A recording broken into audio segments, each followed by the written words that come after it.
Welcome to Lifestyle Solopreneur, the community for entrepreneurs who put lifestyle first. Join your host, Flavia Barris, as she interviews successful lifestyle solopreneurs and shares ideas to help you find the perfect balance between lifestyle, business, and self. Flavia is an attorney, marketing expert, and founder of several online academies. She's been featured in major media, including BBC World News, The Wall Street Journal, The New York Post, ESPN Television, and more. Join us for this episode of Lifestyle Solopreneur. Lifestyle Solopreneurs. Today we get to speak with Jennifer Williams. At just 25 years old, Jennifer took a leap of faith, leaving graduate school and financing her dream with personal credit cards and an SBA loan to open St. Louis Closet Co. in 1991. This was the first locally owned, woman-owned, floor-based closet company in her community. She's a proud St. Louis native, entrepreneur, and mom, and she turned her passion for organization into this thriving company. She's also the wife of a fellow entrepreneur and mother of two. Welcome to the show, Jennifer. Thank you, Flavia, and all your listeners. I'm so excited and honored to be here today. It's great to have you. And I love hearing stories like yours because they're so inspiring, right? You left graduate school and then just decided, hey, I've got these credit cards. I'm going to get an SBA loan. Let's make my dreams happen. So tell us a little bit about what that journey was like and how it led you to where you are today. Well, like you said, I was in graduate school at St. Louis University. And like many graduate students, I didn't know what I was going to do. I was studying marketing and public relations. And I just graduated from undergraduate and just kept going to school because I wasn't sure what I wanted to do. And a friend of mine moved to St. Louis from California, and he set up a custom closet company. And I was already working 3 jobs, waiting tables to earn some extra money to go to school. And he said, Jennifer, why don't you come design and sell custom closets? Well, this was 34 years ago, and custom closets was still very, very new. Not many people knew what it was. But I was like, sure. So I started working there. And after 2 weeks, I fell in love with what I was doing. You know, they say when you start your own business, you're supposed to find a problem, whether it's a problem you're having or a problem you notice is happening, and then try to find a solution to the problem. Those are the most successful businesses. And I grew up as a very organized kid. My mom still jokes that I was organizing my closet in middle school. But I felt this amazing need for organization, both in my own life and my family and my friends. And my 2-week stint at this other closet company, I just saw immediately how I could come in and really change people's lives. Custom closets and organization as a whole can truly change people's lives. It can reduce stress. It can reduce anxiety. It can save you time looking for things. It can keep your possessions in better shape. Everything about it is just uplifting. So I thought, you know what? I think I'm going to drop out of graduate school and get a loan and start my own business. Well, that sounded easy until I tried to start doing it. Like I said, I was only 25 then. I didn't have any collateral. I didn't have a down payment. So I had to go to a lot of banks and I got a lot of no's, but I finally got a yes. And that's when I got started in 1991. So I was very fortunate that the St. Louis community is so wonderful about supporting locally owned businesses. I know a lot of cities are really sort of going back to that. You know, it's the locally owned businesses that are really the backbone of the communities. We're the ones that are sponsoring the kids' school auctions, and we're the ones employing the local employees, and we keep the money right here in our communities. So the community of St. Louis really, really got behind me.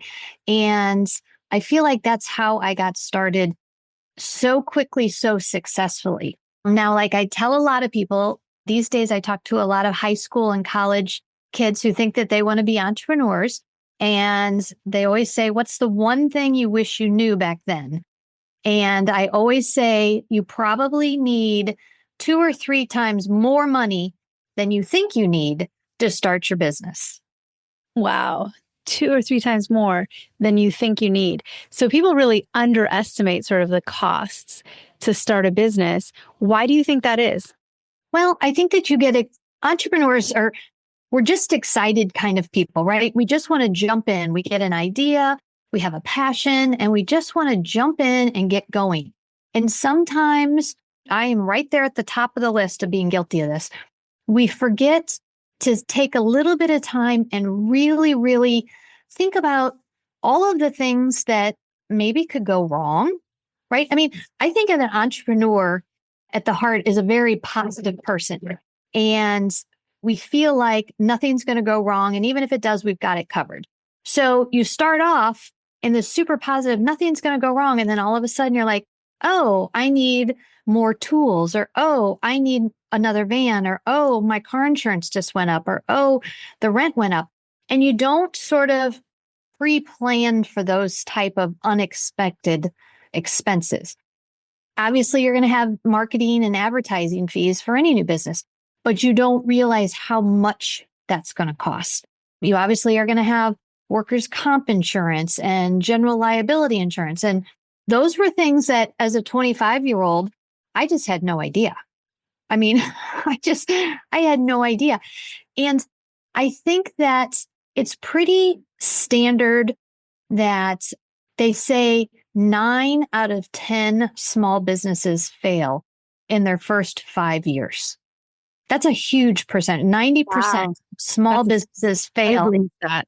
It is. It's very sobering fact. But I bet at least half of those are because of being underfinanced. Wow. Well, so for your company, do you consider yourself more of like a retail company where you're selling the components to manufacture these closets, the things that get installed? Or do you find yourself being more of like a service company where it's the consulting and providing that service and knowledge and expertise that is more of what you're selling? Or is it a true hybrid where you are both selling components and materials and the installation, but also that consulting piece? I would say definitely the latter. We at St. Louis Closet Company, we design, we manufacture, we install, and we service our product. So I feel like we're one of the very few remaining industries that is totally vertically integrated, taking on every step of it. My sales staff are incredibly amazing designers. They understand space. They understand storage. They understand working in a client's home.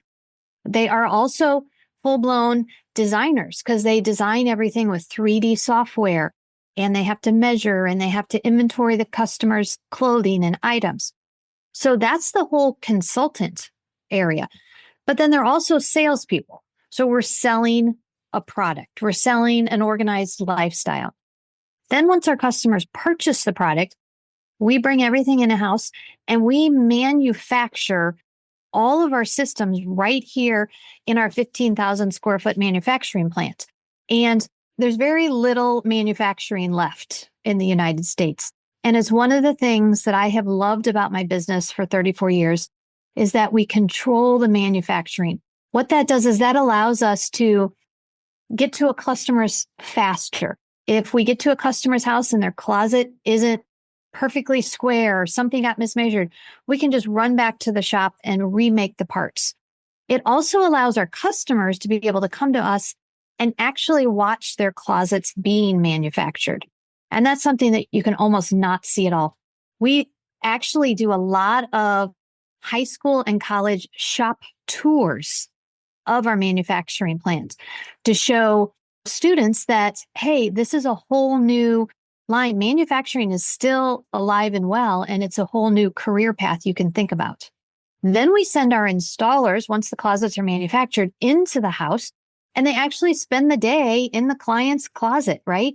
Assembling all of the parts, putting it all together, and then working with the clients to make sure everything is at the right height, that their shelves are adjusted properly, their rods are adjusted. And then after that, moving forward, we will consistently service those products, meaning we can come back, 6 months to a year and we can add parts, add drawers, add more shelves.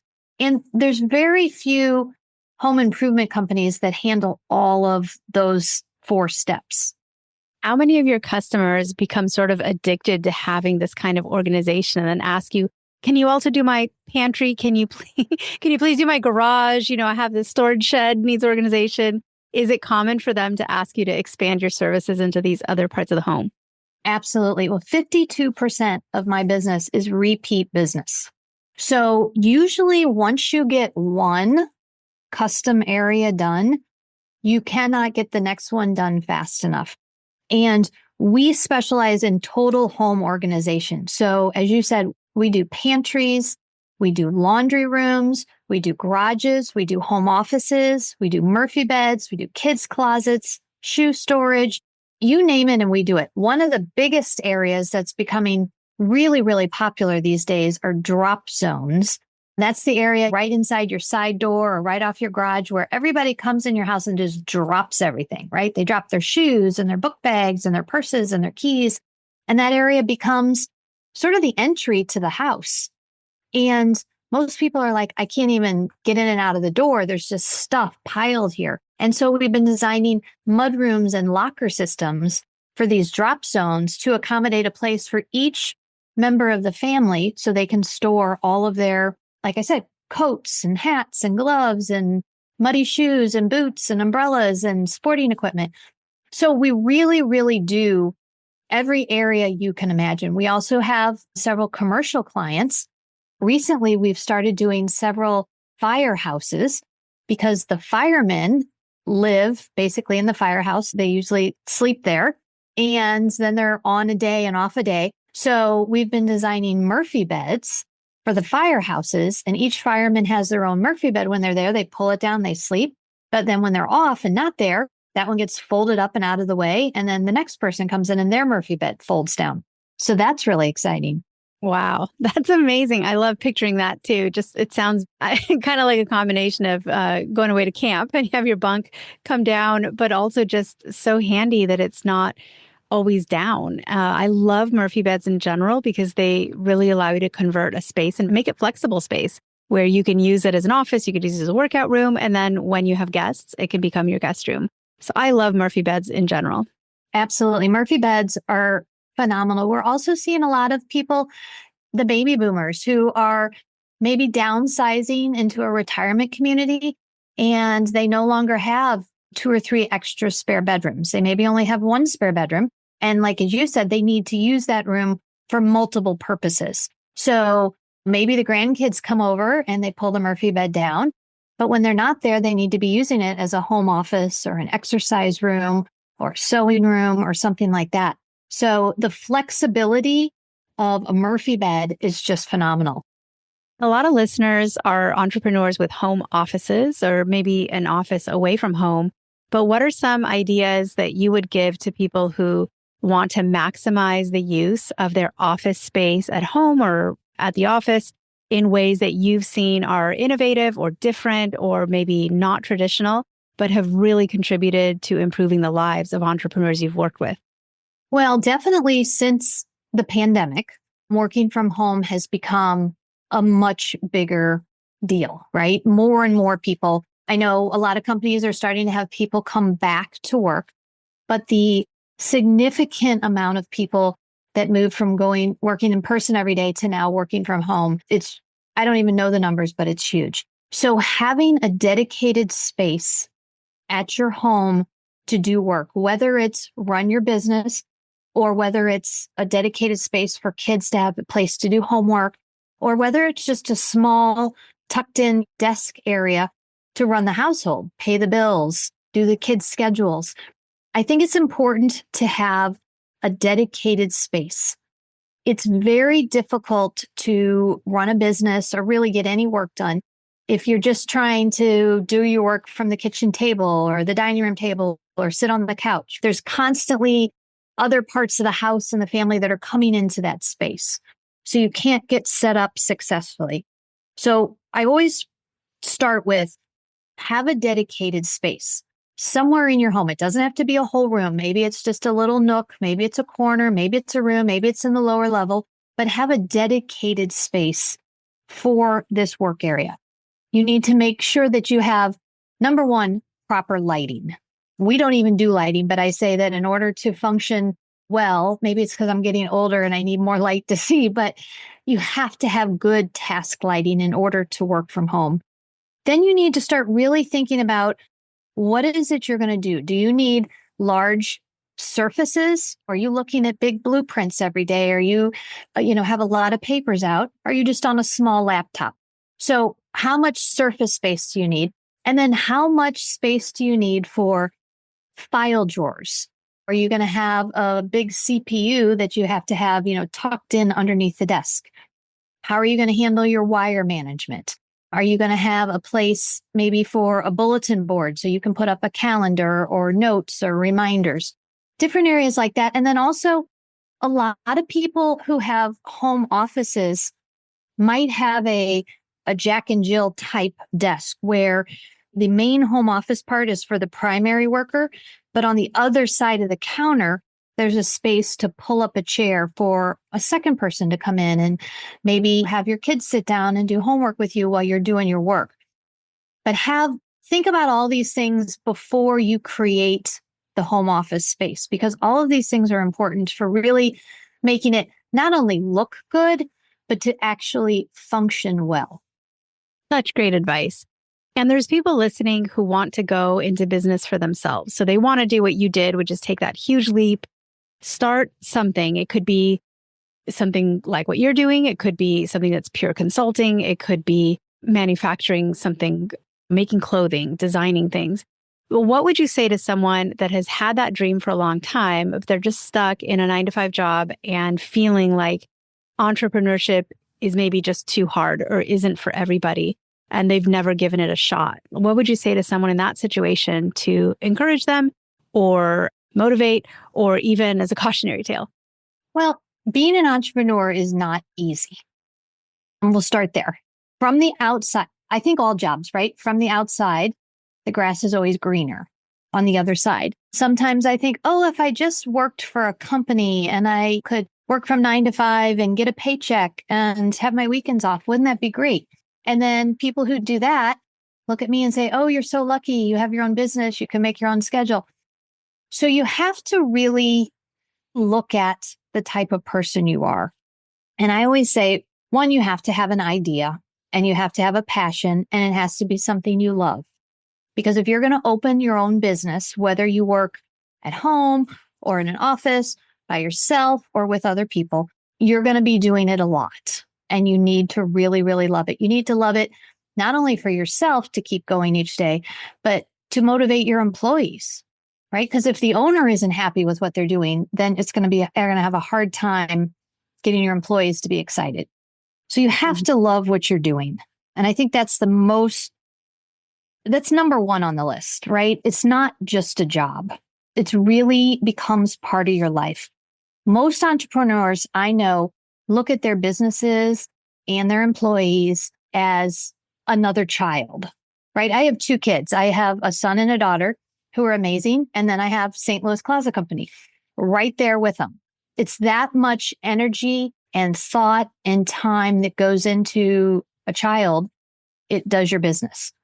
So you have to know that going in. You should never go into entrepreneurship lightly. But if you feel you're ready for that, I say go for it. And I think that the younger you are, the better. Like I said earlier, I try to talk to high school and college age students because I just feel like the younger you are, the more risks you're willing to take, probably because you have less to lose. And if 9 out of 10 businesses are going to fail in the first year, 5 years, then you better get started, right? Let's get going. So it's not always easy, but it can also be probably the most fulfilling thing you'll ever do in your life. I love what I do. I love my employees. I love my job. I love my customers. I love my product. I truly, truly love it. And I don't think that I would have that satisfaction if I was working for another company. Clearly, I mean, you can hear it in your voice. This really is your passion. You're in the right place. And St. Louis, I mean, that's a big city, but how local is your business? And what are the differences between a local business versus something that's more national or kind of geographically independent? What are the pros and cons? Well, I always believe no matter where you live, you should support local. And I believe that to my core. I think that our country is lifted up by the small business owners around the country. The biggest benefit of supporting a local business is that your money stays in the community. When you buy from online stores, big box stores, and franchises, that money is being shipped out to other states. It just is. So I try really, really hard to always support local. And I've been successful being the locally owned closet company. We service a 50-mile radius of St. Louis, Missouri. It's our whole metropolitan area. We don't sell closets in Chicago or in California or in New York, but there are other locally owned closet companies in all of these cities, as well as franchises, as well as cabinet companies that do a similar thing that we do.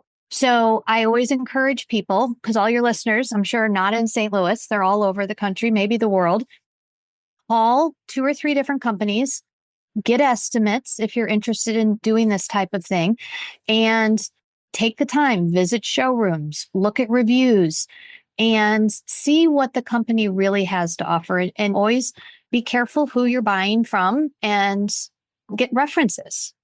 Amazing advice. Now, as just a parting message for entrepreneurs who are still feeling, let's say, more inspired than they were at the beginning of this show, but are still hesitating, what would you tell them to do in the next 30 days? Well, wow. I would say start, if you haven't started already, get your plan down on paper, right? Just start writing it, writing your ideas. When I started my business 34 years ago, it's funny, I tell my kids this, there was no such thing as Google. And I had to research my industry by the yellow pages and driving to other cities. So nowadays we have Google and you can do so much research in such a short period of time and research who might be your competitors, research the geographic area you'd be serving, research the product, maybe make a prototype, listen to podcasts like yours, Flavia, and hear other entrepreneurs and their stories and get inspired. You can listen to podcasts. You can listen to, there's a million books on starting your own business. But, today is the first day of the rest of your life. So get started. Love it. Love it. And it's so true. And I've had people say to me, there's this thing I want to do. It's a great business idea, but I looked and there's already people doing it. In fact, there's like 5 competitors and they've all been around a long time and they look like they're kind of big. And to that, I always answer, this is fantastic news. There's competitors and they've been around for years and they look like they're doing well and are big. That means there's a customer. You can absolutely make this idea go. So I highly encourage anyone listening who's had that itch to do something more and to do something either unique or something that you've always dreamed of doing. It's like, yeah, life is short. You don't know if you don't try. Like, I hope you follow in Jennifer's footsteps because she took that leap of faith, got that SBA loan. She didn't take the first no. By the way, Jennifer, you tried, banks told you no before you found one that told you yes. So you could have easily quit at the first no. Oh, I think I had 10 to 15 no's from banks. It was a lot of no's. It was a whole lot. You got a yes. But you finally got the yes. I finally got the yes. Be persistent. Don't take no for an answer.